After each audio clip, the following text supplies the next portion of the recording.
Pessoal, então olha só. Passei para a líder o arquivozinho do trabalho que a gente fez, né, com os enunciados bonitinhos. Entreguei para vocês a correção dos últimos 2 trabalhos. As 2 notas já estão digitadas no site, então agora nós só temos avaliação.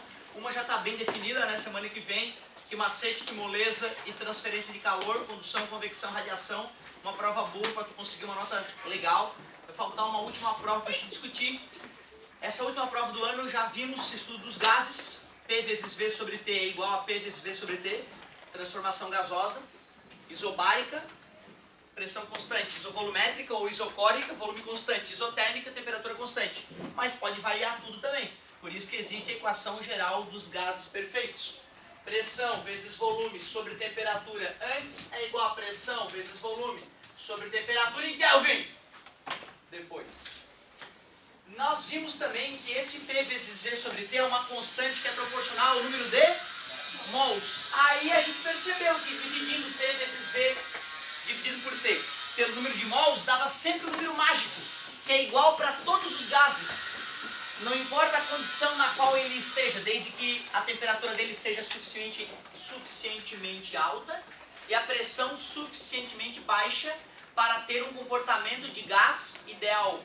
Gás real que se comporta como ideal é chamado de gás perfeito. Expansibilidade, compressibilidade, as 2 propriedades dos gases. Pressão, volume e temperatura em Kelvin, as 3 variáveis do estado do gás. A outra equação que surgiu com a proporção entre P vezes V sobre T em número de mols foi padre voador não retorna à Terra. A famosa equação de Clapeyron. Ela é marcante porque ela tem um número de mols. O valor do R vai ser fornecido a vocês no sistema internacional 8,3 Pascal metro cúbico por mol Kelvin. Ou no sistema mais usual 0,082 atmosfera litro por mol Kelvin. Vou fazer algumas questões da página 27 que eu te sugeri de tarefa. E vou começar a usar essa teoria que nós aprendemos sobre os gases para começar a fazer a base da termodinâmica. A partir da aula de hoje nós vamos começar a saber como é que nós vamos começar a entender como é que a gente pega um gás e usa o gás para converter energia térmica em energia cinética. Os gases têm essa habilidade, nós conseguimos pegar calor e transformar em movimento através de um gás. Isso, né, foi o que fez o mundo ficar essa loucura que é hoje, em 1750, quando James Watt inventou uma máquina onde tu queimava carvão e ela fazia as coisas acontecerem. Ele inventou uma máquina a vapor, certo? Vendável, certo? Já existiam outras máquinas a vapor. Muito bonito, né? Tu vê, uma colega ontem olhou para o valor da constante universal dos gases perfeitos e perguntou assim para mim: professor, Pascal vezes metro cúbico é o mesmo que Joule?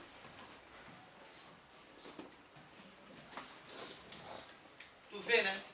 A aluna estava assistindo a aula, acompanhando pela apostila, que é uma sugestão que eu sempre dei, né? Sempre te pedir para qualquer vírgula da apostila não compreendida, ou que tu acha que não foi trabalhada, que tu venha, né, trazer a ideia para a gente, para a gente poder dividir com todo mundo. Então tu vê, a colega percebeu que na apostila ele colocou a constante universal dos gases perfeitos como Joule por mol Kelvin. Ou eu estava errado, ou a apostila estava errada, ou se a apostila e eu estivéssemos corretos, a aluna concluiu. A única explicação é que Pascal vezes metro cúbico é o mesmo que Joule.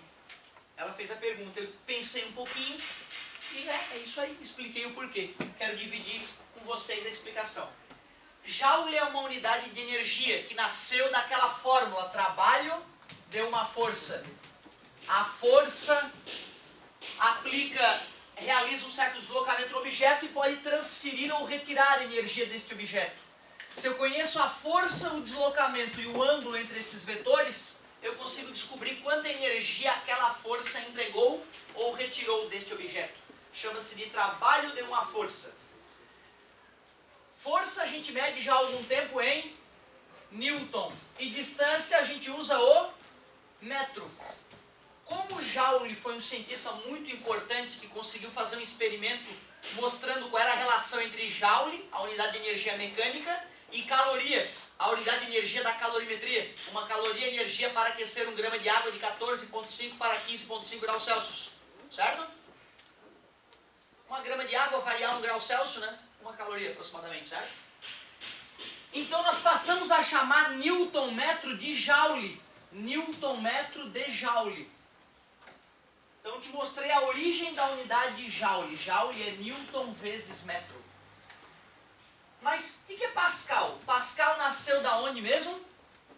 Pascal é a unidade de pressão, que é força sobre área. Portanto, no sistema internacional é Newton por...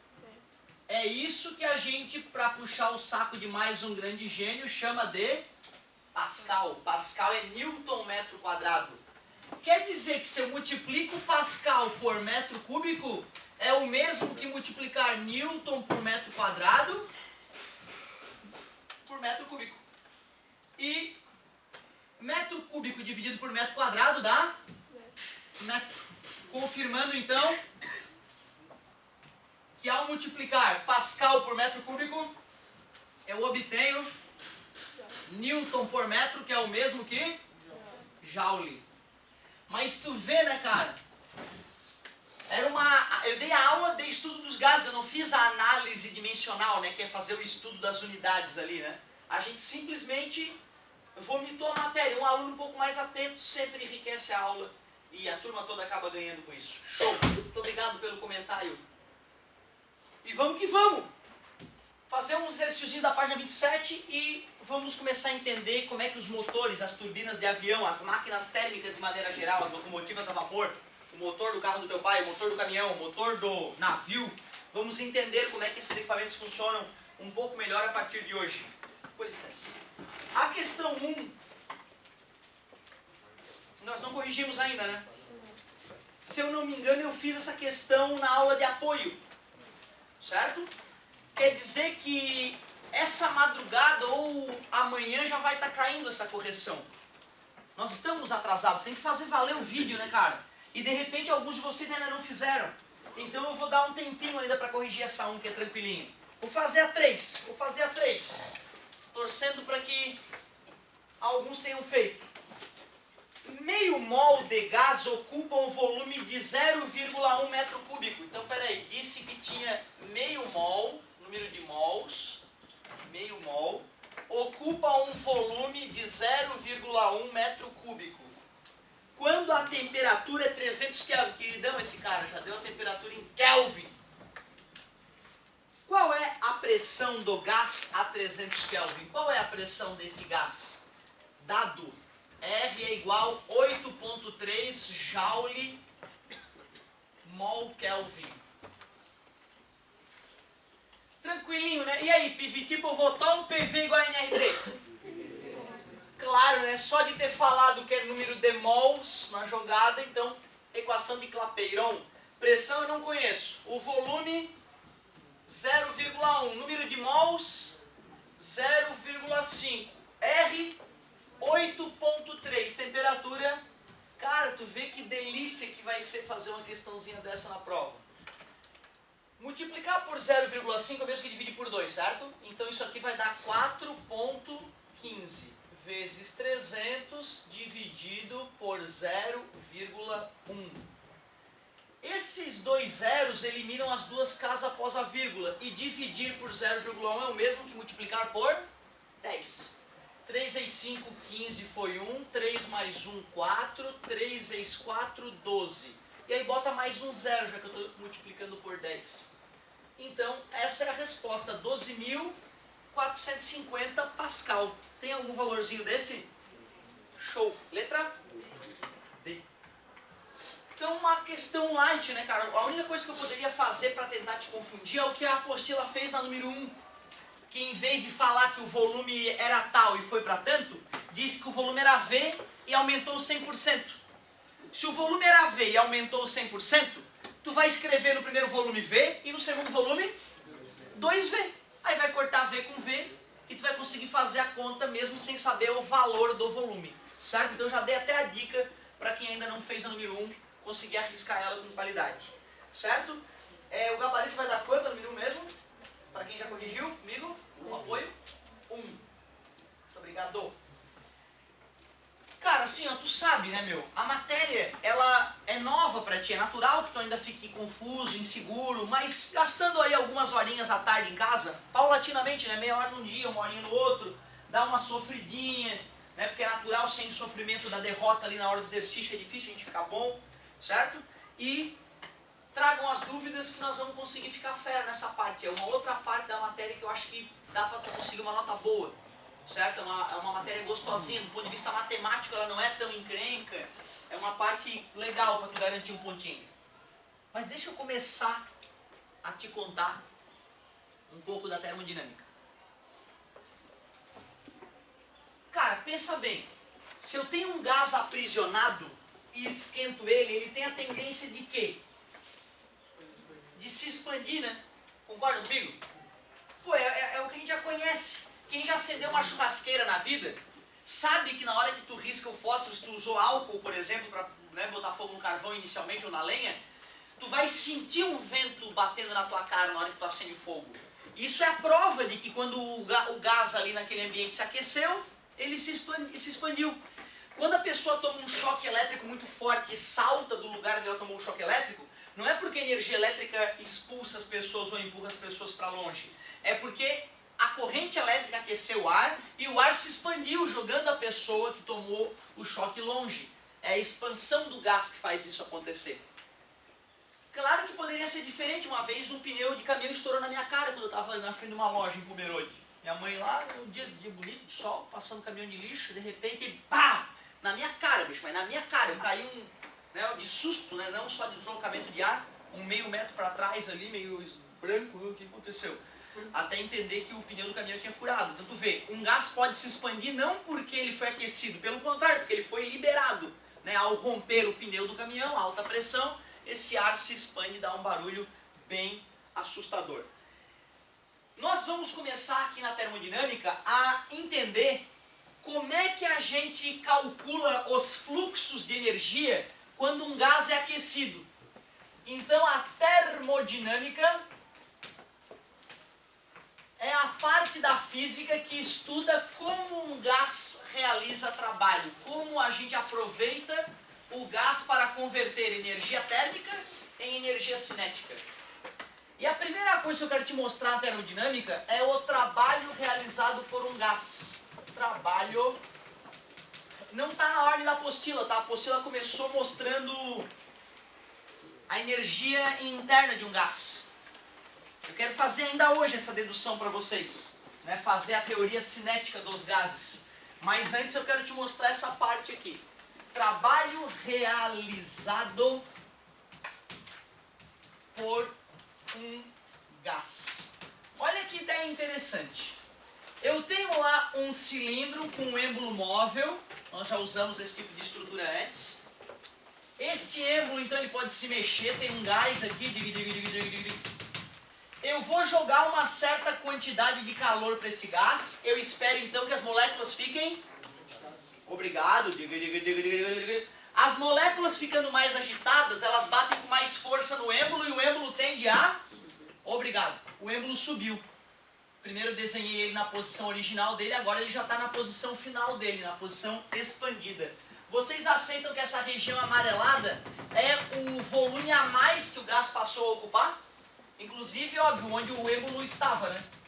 Certo? O gás aumentou de volume. Como é que a gente calcula o trabalho realizado por uma força mesmo? É força vezes deslocamento cosseno do ângulo. Mas quando um gás está aprisionado, a gente conhece a força que ele executa na parede do recipiente? Não, né? Geralmente a gente conhece a pressão. Se tu for ler no botijão de gás da tua casa, lá vai estar a pressão máxima que o botijão resiste, não a força máxima. E pressão a gente acabou de revisar que é força sobre área. Tá dividindo, passa? Tu aceitas que no lugar da força eu coloque pressão vezes área? É a força atuando no êmbolo. Então é a área de quem? Do êmbolo. Ó, o êmbolo é redondinho, vou virar ele para aqui, tá vendo? Ó, a gente tá vendo ele de perfil, tá vendo ele de lado, por isso que ele parece uma tira horizontal, né? Mas ele é redondo, ó, olha que bonito. Beleza? esse êmbolo subiu uma certa altura, eu vou dizer que ele subiu uma certa altura H. Quando o gás empurrou ele para cima, ele foi para cima. Quanto? H. Então, a distância que o êmbolo foi deslocado, eu estou chamando de H. Frescura, eu poderia continuar chamando de D. Qual é o ângulo entre o deslocamento e a força? Obrigado, cosseno de zero. Coisa mais querida. E a matemática já nos ensinou, né, que para calcular o volume de um cilindro é a área da base vezes a altura. Essa parte amarelada é o volume total do gás? Não, né? É o quanto ele aumentou. Variação a gente chama de delta, né? Então vocês devem aceitar que a área da base vezes a altura é todo esse volume em amarelo. É o quanto o gás aumentou de volume. Por isso que eu estou substituindo por delta V. Tu vê, para calcular o quanto de energia um gás vai te devolver quando ele se expande, basta conhecer a e a variação de volume. Vocês já ouviram falar que tem carros que são turbinados, né? Vocês sabem o que é a turbina de um carro? A turbina de um carro é o tipo de ventilador. É um eixo com dois ventiladores. Ventiladores não, turbinas. Ventilador, para que tu entenda o que eu estou querendo dizer. Uma hélice. Uma hélice envolvida com uma carapaça. Isso é uma turbina. Porque a hélice ali não estando envolvida em nada, eu não controlo tão bem o fluxo de ar que passa por ela. Se eu envolver ela num tubo, aí ela fica mais eficiente. Se eu botar várias pazinhas, em vez de hélice, a gente chama de turbina. Turbina é uma hélice especial envolvida numa carapaça. De maneira geral, didaticamente, o que é a turbina de um carro? É um eixo com duas hélices, duas turbinas, uma do lado e outra do outro. Quando o motor funciona, ele libera gases queimados, certo? Pelo cano de descarga, que saem a alta velocidade do motor. Eu aproveito essa velocidade dos gases para girar um lado da turbina. Com os gases de exaustão girando lá da turbina, a outra turbina também gira. Só que essa turbina vai girar para pegar ar atmosférico, espremer e jogar dentro do motor. Se dentro do motor eu vou aumentar a pressão, concorda se eu consigo colocar mais ar lá dentro? E automaticamente consigo colocar mais combustível. E automaticamente a explosão dentro do motor vai ser mais poderosa e vai me liberar mais energia. Então o que uma turbina faz? A turbina aumenta a pressão dentro do motor. E olha a fórmula. Quando a pressão aumenta, o trabalho é maior. Então, essa fórmula nos ajuda a entender por que um carro turbinado tem maior potência do que um carro não turbinado. Certo? Um carro 1000 turbinado aí, né, consegue 100 e poucos cavalos, enquanto não turbinado, 70 e poucos cavalos. Dá uma diferença de 30%. E isso porque tu não está avacalhando, né? Porque se tu avacalhar, tu pode dobrar a potência de um motor com a turbina. Dobrar. Era 100 cavalos, tu deixa ele com 300 cavalos. Claro que a vida útil dele vai ficar diminuída, certo? Mas se tu tiver dinheiro para rasgar, né, por que não se divertir com uma turbininha? Ó, olha só, claro, né, dentro de um lugar adequado, né, tem um arrancadão ali, né, não vai matar as pessoas inocentes, né, na rua, pelo amor de Deus. Galerinha, o que é um carro 1.0? Um carro 1.0 é um carro que dentro dos 4 cilindros, caso ele tenha 4 cilindros, o volume total de misturar ar combustível é 1 litro. O que é um motor 4.0? É um motor que, somando o volume disponível em todos os cilindros para misturar combustível, dá 4 litros. Ou, enquanto o pistão sobe e desce, o motor 1.0 gera uma variação de 1 litro, quando todos os pistões sobem e descem. Um motor 4.0, quando todos os cilindros fizeram seu ciclo, ocorre uma variação de volume no motor de 4 litros. Quem é que vai ter mais trabalho? Quem é que vai ter mais potência? O motor 4.0. Ou seja, quanto maior o motor, maior a variação de volume que o gás aquecido sofrerá e mais energia eu vou poder aproveitar. Fala, meu querido. Não? Fazer uma conversaçãozinha? O negócio é o seguinte, lembra que ontem eu falei que não dava de aumentar muito a pressão dentro dos motores, porque o combustível explodia antes do momento correto, e tem um momento exato para o combustível explodir dentro do motor, para o motor funcionar bem. Aí os caras botaram o que na mistura de combustível? Chumbo. O que aconteceu com o mundo? Ficou burro. Boa, garota. Didático. Ficou burro. As crianças do mundo começaram a ficar burras, principalmente na região onde se queimava mais combustível. Isso virou um problema de saúde pública. E aí então a gente teve que, né, alterar, obviamente, a fórmula dos combustíveis. Legal. Essa fórmula que eu acabei de dizer para vocês, ela tem um problema congênito. Eu deduzi ela considerando que a pressão se mantinha para que a força fosse constante. Eu te disse que essa fórmula só funcionava para a força constante. Alguém lembra o que a gente fazia quando a força era variável? Quando a força era variável, a gente tem que pegar o gráfico força versus deslocamento e calcular a área. É isso aí. A área é igual ao trabalho, mas não se esqueçam, a área na matemática é sempre positiva. Como vai representar o trabalho, esta área aqui na física, pode ser o resultado positivo? Quando que um trabalho é motor positivo, quando que um trabalho é resistente negativo? Galera, lembra disso? Isso. Se a força é a favor do movimento, entrega energia, positivo. Se a força é contrária ao movimento, retira energia, resistente, negativo. É isso aí. Da mesma forma, se a pressão do gás variar ao longo da transformação, essa fórmula fica inútil. E aí o que tu vai ter que fazer? Tu vai ter que ter o gráfico pressão versus volume. Calculando a área desse gráfico pressão versus volume, o que tu obtém? Tu obtém o trabalho, porque calcular essa área, de certa forma, é multiplicar a pressão pelo ΔV, né? Fazendo a multiplicação desse tamanho por esse tamanho, pressão vezes variação de volume, eu obtenho o trabalho, área. Agora, cuidado, hein? Como é que tu vai decidir quando é positivo, quando é negativo o trabalho realizado por um gás? Pensa assim, ó. Essa fórmula pode nos ajudar. Isso aí, garoto. Qual é a pressão? Pressão é uma coisa que vem do choque das moléculas contra um recipiente, né? Existe pressão negativa, será? O que seria pressão negativa? É a molécula bater na parede do recipiente, se agarrar e vir, e puxar, né? A molécula não tem mãozinha para puxar as coisas, né? Então a pressão gerada pelo choque dos gases é sempre positiva. A não ser que eu faça a seguinte situação, eu consigo gerar uma pressão negativa se eu quiser, quer ver? Eu pego essa sala, divido em duas partes hermeticamente fechadas. Pego uma bomba de ar e sugo um pouco do ar dessa galera aqui e jogo para essa galera daqui. Vocês não vão ficar mal porque eu vou deixar 0,9 atmosferas aí para vocês, vai dar para respirar, certo? A pressão aqui aumenta ou diminui? Aumenta, né? Era 1 atmosfera quando eu fechei as salas. Se eu tirei ar daqui e joguei ar para cá, essa galera vai estar com uma pressão, sei lá, de 1,2 atmosferas, beleza? Tranquilo? Estou respirando bem também, não vai ter maiores problemas.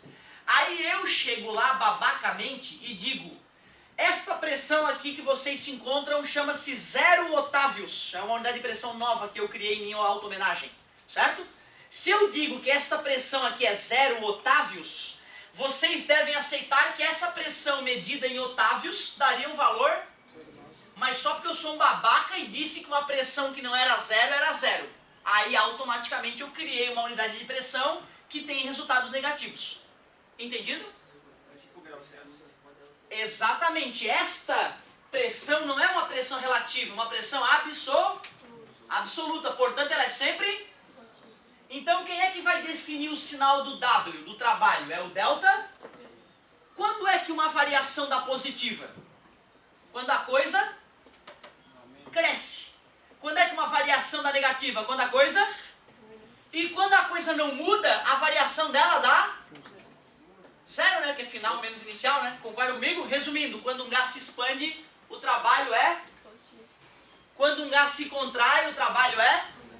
E quando um gás sofre uma transformação isocórica, o trabalho é nulo. Não tem variação de volume, certo? E faz sentido, cara. O motor faz o quê? Ele expande o gás, né? Para poder me entregar energia. Quando eu compro um compressor, o que eu tenho que fazer para ele poder espremer o gás ali dentro? Eu tenho que ligar ele na tomada. Eu estou pagando para o gás ser espremido, né? Eu estou gastando energia para espremer o gás. No compressor, eu gasto energia para espremer o gás. Trabalho negativo. Ele me toma energia. Quando eu boto o motor para funcionar, o motor expande o gás e me libera energia. Então pode se pensar até intuitivamente, se tu não quiser usar fórmula para matematicamente definir quando o trabalho é positivo, quando o trabalho é negativo. Trabalho maior que 0, expansão. Trabalho igual a 0, transformação isocórica, isofolumétrica se quiser. Trabalho negativo é na contração. Quando um gás é espremido, ele na verdade faz um trabalho negativo. Claro, pô, quando eu espremo um gás, a pressão me empurra no sentido oposto. eu vejo muito aluno querendo decorar isso, que é importante para a termodinâmica esse raciocínio. Mas eu acho que é totalmente inútil decorar se tu entendeu a ideia de que pressão é um resultado positivo. Aí tu olha para cá, pensa e descobre. Tu vê, cara, um gás pode trabalhar por nós. Tu imagina, em 1700, tu tinha lá uma pedreira. Aí tu tinha 100 caras trabalhando. E ficava chateado de ter que dar comida para eles, eles queriam dormir, descansar, queriam tirar férias, queriam até salário. Já alimentava os caras. Ah, esses caras lá, quebrando pedra lá 18 horas por dia na minha fábrica, estão reclamando. Estão fazendo motim agora, dá para acreditar? Nada de vadio. Aí chega, claro que nós estamos numa outra época, né, gente? É claro que o que eu estou falando é uma piadinha, isso é desumano, né? Em 1750, se tu for ver como é que eram as condições de trabalho nas fábricas, é uma coisa desumana. Faz, né, a pior condição de trabalho hoje parecer, né, um bom trabalho.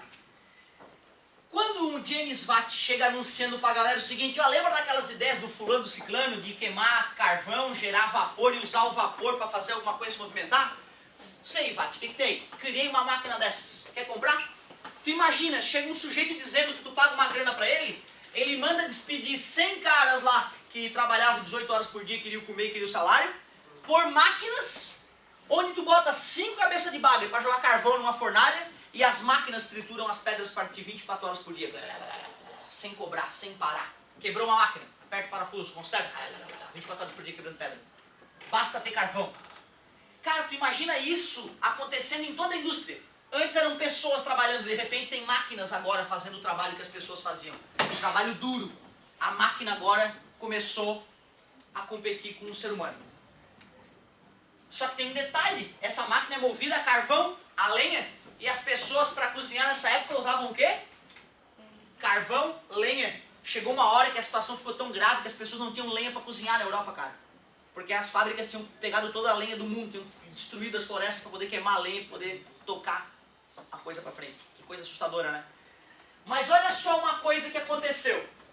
Tu imagina um sujeito que comprou a máquina do Watt lá, né? Para realizar trabalho.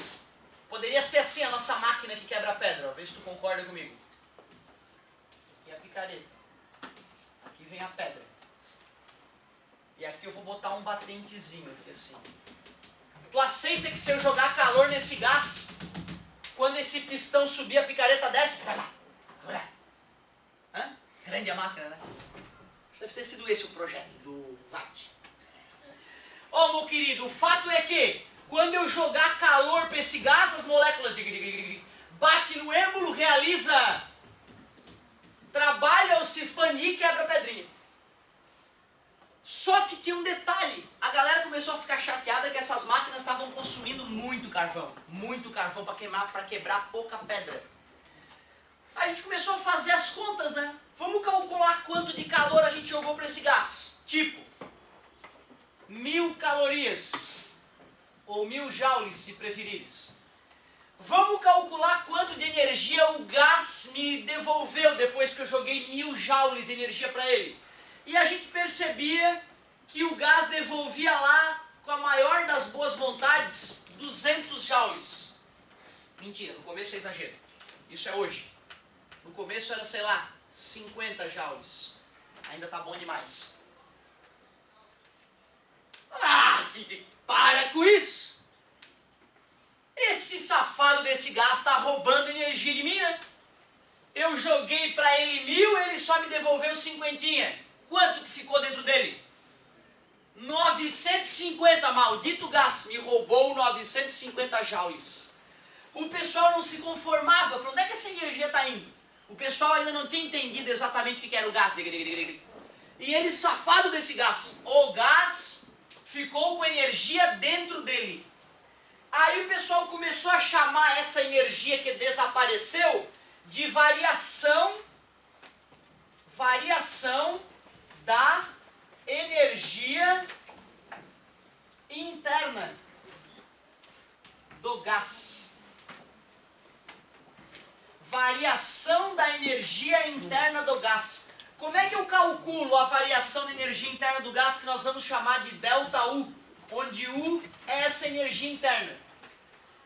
O ΔU de um gás nada mais é que o calor que ele recebeu menos a energia que ele liberou na forma de trabalho. Quando eu escrevo isso, meus amigos, na verdade eu estou escrevendo a lei da conservação da energia. Quanto que eu joguei pro gás?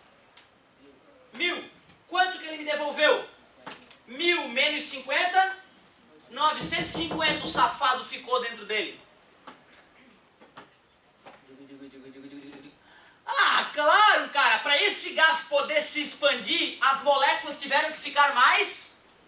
Se elas ficaram mais agitadas, a energia cinética delas aumentou, tá aí. Na verdade, a energia interna do gás, esta variação da energia que ele sofreu, é na verdade o aumento da energia cinética de suas partículas. Mas no começo não se sabia disso, só sabia que o gás estava roubando energia. Menos passa... Eu prefiro escrever a primeira lei da termodinâmica, é isso que é a primeira lei, tá galera, da termodinâmica. Eu prefiro escrever ela assim, ó. O calor que eu jogo para um gás, uma parte realiza trabalho e outra parte faz variar a energia interna. No carro do teu pai, sabe como é que é esse esquema? A cada 100 reais de combustível que tu bota no carro, sabe quanto que o carro aproveita? Uns 20 e poucos reais, cara. 70 e poucos reais sai pelo cano de descarga. É uma máquina burra, é uma máquina doentia. Em 2015 eu digo, entendeu? Cara, toda a vida que eu vou abastecer meu carro, eu penso nisso, cara. Outro, meu trator, aquele implemento agrícola que eu uso no dia a dia, ele rende melhor do que o carro moderno do teu pai, por incrível que pareça. Então quando eu boto 100 reais de diesel nela, ela me devolve uns 30 só. E eu fico puto! Porque um motor elétrico devolve 90 pila a cada 100 pila que tu bota nele. Eu tenho um colega que tem um Ford Fusion Hybrid. Faz 20 com litro aquela merda. E é um puta de um carro. Faz 21 com litro. Ele fez de São Paulo ao Rio 21 km com litro. É quase uma moto, cara. Mas é porque quando tu pisa no freio ele recarrega as baterias, sacou? E ele usa motor elétrico até uma certa velocidade. Aí é covardia, né? Motor de combustão interna, 30% de rendimento no máximo. Na prática. Motor elétrico, 90 e poucos por cento de rendimento. No futuro, teu carro será elétrico, não tem jeito. Valeu, meu querido.